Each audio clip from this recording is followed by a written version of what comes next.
좀 전에 읽었던 고린도전서 10장 14절부터 22절까지 말씀을 통해서 우상 숭배하지 말라 하는 제목으로 하나님 말씀을 전하겠습니다. 우리 앞에 나와 있던 말씀을 제가 좀 정리한 후에 오늘 말씀 좀 잠깐 전하겠습니다.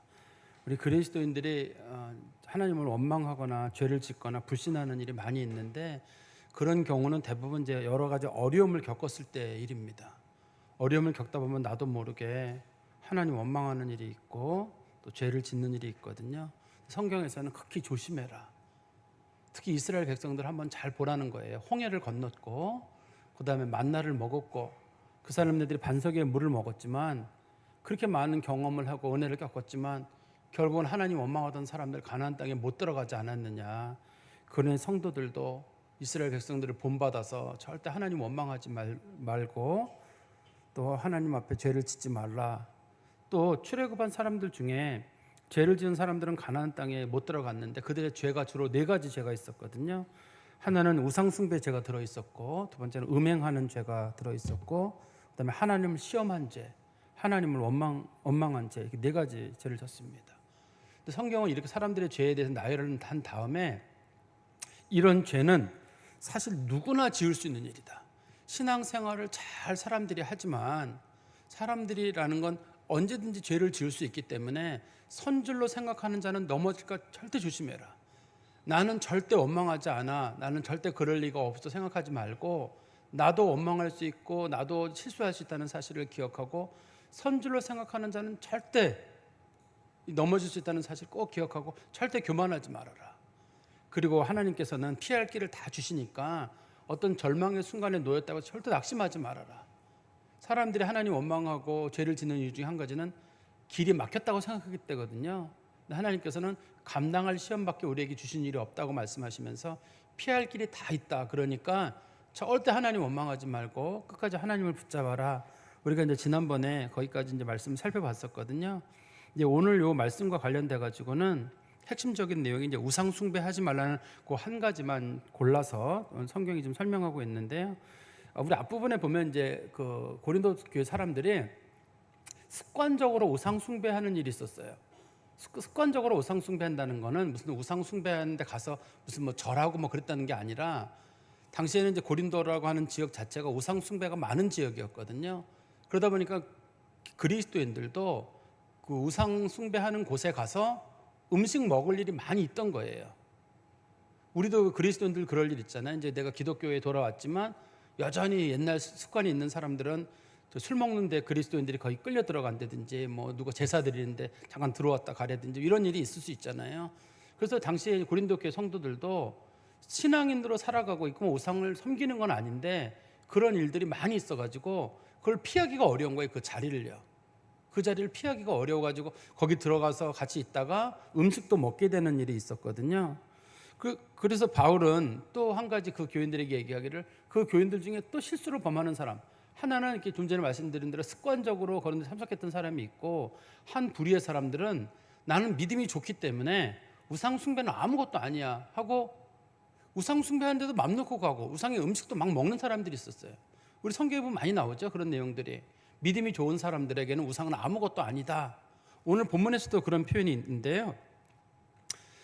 우리가 그 그리스도인들이 그 19절에 보시면 그런 말씀 있잖아요. 그런즉 내가 무엇을 말하느냐, 우상의 제물은 무엇이며 우상은 무엇이냐. 사실 아무것도 아니란 뜻이에요. 그래서 믿음 좋은 성도들 중에서는 뭐 우상의 제물이 뭐 별거라고 나는 아무렇게 생각하지 않아. 그리고 우상의 제물 먹는 것도 서슴지 않고 먹는 사람들이 있었고, 또 우상 제사 드리는 데 가서 앉아있는 사람들도 있었거든요. 하나는 습관적인 사람, 하나는 자기가 믿음이 좋다고 생각하는 사람, 그런 사람들이 있었거든요. 또 한 가지는 사도 바울이 사람들에게 우상은 아무것도 아니기 때문에 그런 거 뭐 먹고 그런 거 그다음에 우상 제물 먹는 거 신경 쓸 필요 없다, 그런 얘기를 사도 바울이 했었거든요. 그렇기 때문에 성도들 내에서도 사도 바울이 분명히 얘기했다. 우상은 없는 거나 마찬가지고 우상의 제물 먹었다고 잘하는 것도 아니고 우상의 제물 먹지 않았다고 잘못하는 것도 아니다. 이렇게 사도 바울이 앞에서 얘기했어요. 8장에서요.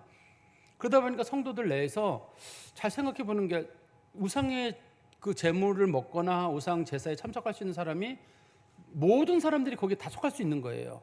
하나는 습관적인 사람, 하나는 믿음 좋은 사람, 하나는 바울의 말을 잘 따르는 사람. 바울이 뭐 우상은 없는 거나 마찬가지고 먹는다고 잘하는 것도 아니고 안 먹는다고 못하는 것도 아니다. 그 말은 무슨 뜻이냐면 원래 구원을 받지 못하는 건 아니라는 뜻이에요. 우상의 제사에 참석했다고 해가지고 구원을 받지 못한다는 건 아니라는 뜻으로 사도 바울이 그 얘기를 했는데, 그것이 사람들에게 오해가 돼가지고 우상 숭배하는 일이 사람들에게 종종 있었습니다. 그래서 사도 바울은 오늘 14절부터 22절까지 말씀을 통해서 절대 우상 숭배하지 말라고 하는데 이 표현의 강도가 굉장히 셉니다. 한번 보십시오. 14절에 그런즉 내 사랑하는 자들아 우상 숭배하는 일을 피하라. 우리나라 말에 피하라 이런 말은 좀 강도가 약한 말이죠. 그냥 멀리하라 정도잖아요. 우리나라 말에는. 그렇지만 성경에서 이건 명령이거든요. 절대 우상 숭배하지 말라는 뜻이에요. 절대 우상 숭배하지 말고 우상 숭배하는 일에 거의 관련도 되지 말라는 거예요. 근데 성도들 입장에서는 이게 이해가 잘 안 돼요. 분명히 사도 바울이 앞에서는 그랬거든요.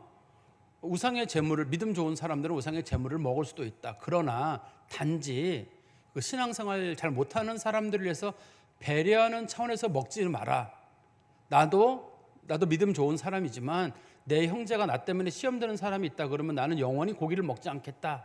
이렇게 말하면서 우상 숭배가 할 수 있는 일이지만 최대한 다른 사람들을, 믿음 약한 사람들을 배려하라는 쪽으로만 사도 바울이 얘기를 했었습니다. 그러니까 사람들 내에서 사도 바울의 말을 오해하는 사람이 있을 거 아니에요.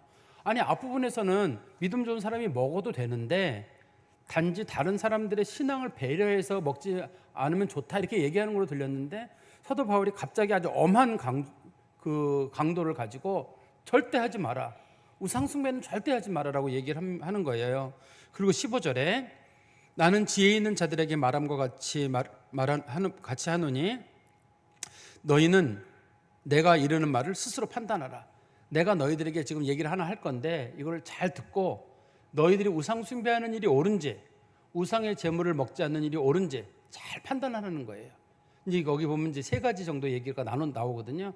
이 세 가지 얘기를 잘 비교한 다음에 너는 우상 숭배가 옳은지 그른지 판단하라는 겁니다. 첫 번째 16절 17절입니다. 우리가 축복하는 바 축복의 잔은 그리스도의 피에 참여함이 아니며 우리가 떼는 떡은 그리스도의 몸에 참여함이 아니냐. 떡이 하나요 많은 우리가 한 몸이니 이는 우리가 다 한 떡에 참여함이라. 이것은 성찬을 예를 들은 거예요. 우리 그리스도인들이 성찬에 포도주를 마시고 성찬에 떡을 먹어요. 그런데 우리는 성찬에 포도주를 마시고 떡을 먹을 때 우리가 그걸 먹으면서 우리는 그리스도의 피를 마시고 그리스도의 몸을 먹습니다 라고 우리 신앙 고백을 하거든요. 그러니까 성찬에 참여하는 사람들은 내가 그리스도의 피를 직접 먹지 않고 그리스도의 살을 직접 마시지 않아도 거기 참여하는 행위를 통해 가지고 나는 그리스도를 먹고 그리스도를 마신다 이렇게 우리 신앙 고백하는 거예요. 그리고 17절에 보시면 떡이 하나요 많은 우리가 한 몸이니 이는 우리가 다 한 떡에 참여함이라. 그리스도인들은 다 달라요. 다 다르지만 그리스도인들이 이 성찬에 참여함으로 인해 가지고 그리스도인들은 한 형제가 되고 그리스도와 하나가 되는 거예요. 다시 말씀드리면 성찬에 참여함으로 우리는 그리스도를 먹고 성찬에 참여함으로 그리스도를 마시고 우리가 그리스도와 하나가 되고 성도들이 하나가 되고 또 함께 하나가 된 성도들이 더불어 그리스도와 또 하나가 되고 우리 하나하나가 그리스도와 하나가 되고 성도들이 그리스도와 하나가 되는 일이 있는 거예요. 그러니까 성찬에 참여한다는 건 결국은 내가 그리스도와 하나가 되고 그리스도의 피를 먹고 그리스도의 살을 먹는다 이런 고백을 하는 거거든요. 그리고 또 한 가지 예를 들기를 18절에 육신을 따라 난 이스라엘을 보라. 구약시대 사람들이란 뜻입니다. 구약시대 사람들은 제물을 먹는 자들이 제단에 참여하는 자가 아니냐. 이스라엘 백성들이 하나님 앞에 화목제를 바친다고 쳐보세요. 화목제는 감사제물이거든요. 감사제를 바치면 그 제물을 하나님께 바칠 때 그 제물을 나를 대신해서 바치는 거거든요. 그 제물을. 그러면 그 제물을 바칠 때 그 제물을 바쳤을 때 그 일부분 그 중에서 거제에 사용되는 넓적다리라든지 이런 것들은 누가 먹냐면 제사장이 먹어요. 그리고 제물을 바친 사람도 그 일부를 먹어요. 그러면 제물을 하나님께 바치고 일부는 태워드리고 일부는 내가 먹고 일부는 제사장이 먹거든요. 그러면 이 세 가지 전체가 다 제사장이든 그다음 제물을 바치는 사람이든 제물이든 전부 하나님께 드려진 거잖아요. 그래서 제물을 하나님께 드린 거고 제물을 바친 사람도 하나님께 드린 거고 그 제물을 나눠 먹고 있는 제사장도 하나님 앞에 자기 자신을 드린 거예요. 요즘 이해가 되세요? 다시 한번 설명드리면 제물을 드렸다고 해가지고 제물만 하나님께 드린 게 아닙니다. 제물은 제물을 드리는 사람을 대신해서 하나님께 드린 거거든요.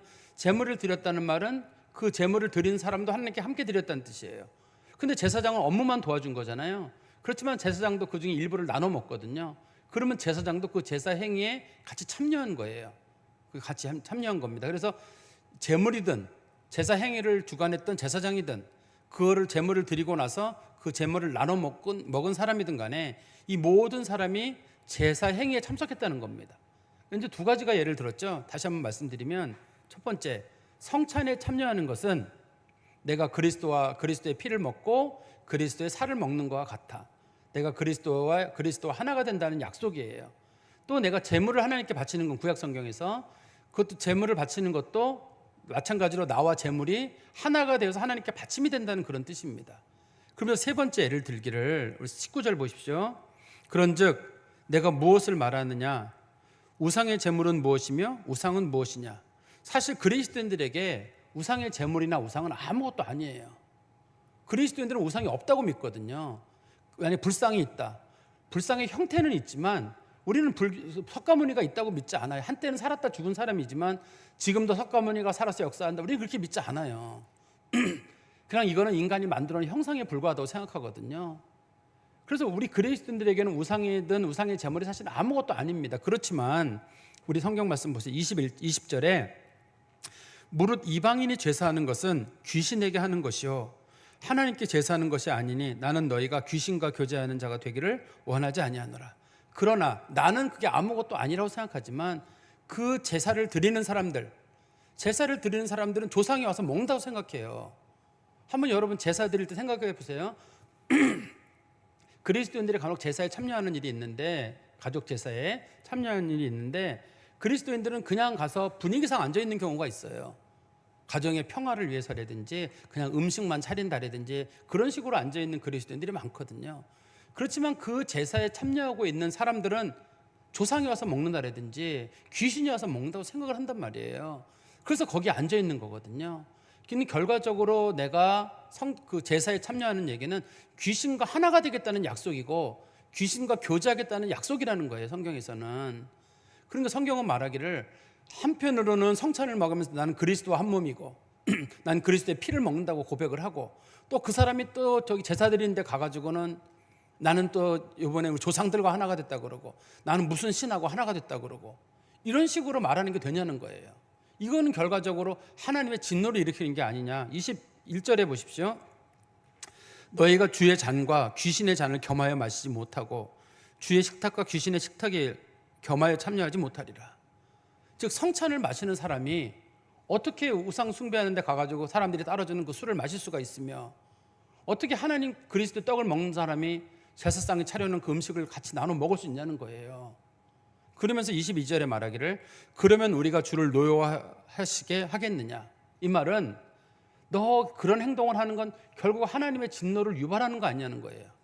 한편으로는 내가 하나님 사랑합니다. 그래서 그리스도의 또 피를 마시는 일을 하고, 또 딴 데 가가지고는 내가 또 따라주는 술 한 잔 마시고 또 고기 한 잔 먹고, 결과적으로 그러면 이거는 하나님께서 보시기에 저놈은 지금 나를 질투를 유발하려고 그러나?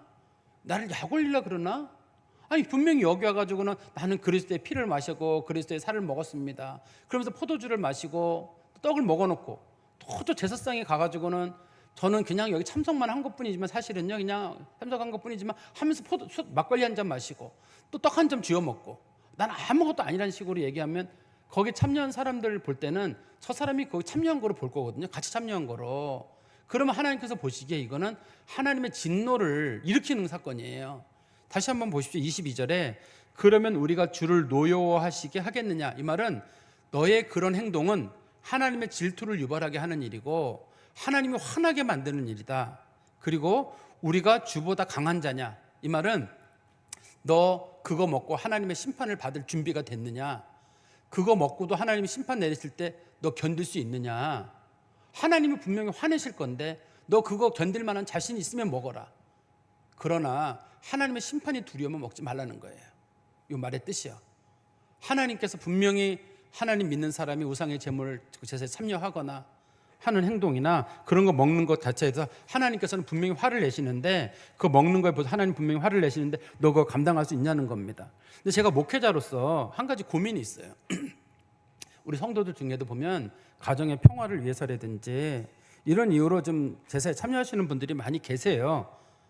가정의 평화 문제, 그 다음에 또 다른 사람들에 대한 배려의 문제도 있고, 또 그걸 통해서 사회생활의 어떤 그런 가족 관계의 편안함을 위해서 하시는 분들이 있다는 것도 알고 있습니다. 그래서 목회자들이 이런 부분에 대해서 웬만하면 언급을 하려고 하지 않아요. 제사의 문제에 대해서 자, 세월이 지나면 다 되니까 알아서 하시라고 이렇게 하는 겁니다, 일반적으로는. 그런데 이 딱 타이밍이 왔을 때 제가 이 말씀을 드리지는 않을 수 없어요. 분명히 그런 행동은 하나님의 심판을 자초하는 일이고 하나님의 분을 일으키는 일이에요. 우리는 그리스도의 피와 또 그리스도의 살을 날마다 먹는다고 성찬을 고백하는 사람들이고, 우리는 성찬식을 한 번 하지만 당시에 초기 그리스도인들은 매일 성찬식을 했었거든요. 매일 그리스도의 살을 먹고 그리스도의 피를 마신다고 한 사람들이 제사상에 가가지고는 또 거기서는 사람들 눈치 보면서 참여해가지고 앉아서 먹고, 누구는 습관적으로 그냥 누구는 사회생활 한다는 이유로 먹고 있는데, 그거는 하나님의 진노를 일으키는 일이고 하나님 앞에 꾸중들 일입니다. 근데 우리 그리스도인들은 절대 그런 일에 참여하면 안 돼요. 저는 우리 성도들에게 제가 분명하게 말씀드리는데, 할 수만 있으면 저도 성도들의 가정의 평안이나 사회적인 어떤 그런 관계 때문에 이런 말씀을 드리는 것이 부담스럽습니다만, 그러나 우상의 제물 문제가 딱 시기가 왔기 때문에 제가 정확히 말씀드린다면 절대 그런 데 참석하지 마시고, 그것 때문에 큰 손해를 보는 일이 있다도 절대 하시면 안 돼요. 그거는 하나님의 진노를, 우리가 차라리 예수를 안 믿고 지옥 백성이라고 하면 상관이 없어요. 그렇지만 그리스도의 은혜 아래에 있는 사람들은, 성찬을 대하는 사람들은, 내가 성찬을 대하면서 성찬 대할 때마다 이건 그리스도의 몸입니다. 우리는 잘 안 하지만 원래 성찬을 대할 때 이거는 그리스도의 몸입니다, 이거는 그리스도의 피입니다, 그리고 우리가 먹잖아요. 근데 우리가 제사상에 가가지고 이거는 조상의 뭡니다, 또 이건 조상이 주신 은덕입니다, 이렇게 먹는다 그러면 하나님께서 야, 진짜 잘한다, 하나님 그거 좋아하시겠냐는 거예요. 그래서 우리나라는 초창기부터 이 우상 숭배 문제를 엄격하게 금했는데요, 특별히 유교 사회의 문화에서 이게 엄청나게 힘든 일이었습니다. 그래서 초대교회부터 주로 가톨릭 교도들이 많이 그랬는데, 가톨릭 교도들이 굉장히 많이 죽었어요. 그래서 지금은 가톨릭 교회가 조상 숭배를 아예 허용을 해버렸어요. 너무 많이 죽어가지고 가톨릭 교회는 조상 숭배를 허용을 했어요. 그래서 천주교인들은 조상 숭배를 합니다. 제사를 드리고 해요. 가톨릭 교회는 초기에는 안 했어요. 전 세계적으로는 안 합니다. 우리나라 가톨릭 교회가 하는 거예요. 너무 사람들이 많이 죽어가지고 초창기에 그걸 허락을 했는데요, 너무나 많은 사람들이 죽었어요. 주로 이제 우리나라 초기에는 주로 단발령 문제 때문에, 머리 자르는 문제 때문에도 죽는 일이 생겼고, 머리 다 자르라 그랬는데 안 자르는데 기독교인들은 잘랐거든요. 그것 때문에도 죽는 일이 있고, 이 조상의 제사 드리는 문제 때문에 그것 때문에도 사람들이 많이 죽었어요. 우리는 그런 역사를 가지고 온 사람들이기 때문에 그리스도인들은 어떤 일이 있더라도, 여러분 사람 관계나 친인척 관계가 어렵더라도 물론 조심스럽고 지혜롭게 필요합니다만 다 끊는 것도 필요합니다. 이거는 하나님의 진노를 초래하는 일이기 때문에 우리 그리스도인들은 이럴 때 한번 마음에 결단을 내리시고, 난 하지 않는다. 이걸 하게 되면 우리가 하나님 앞에 벌을 받는다. 이건 하나님이 정말 싫어하는 일이고 하나님의 노를 자초하는 일이다. 나는 절대 하지 않겠다.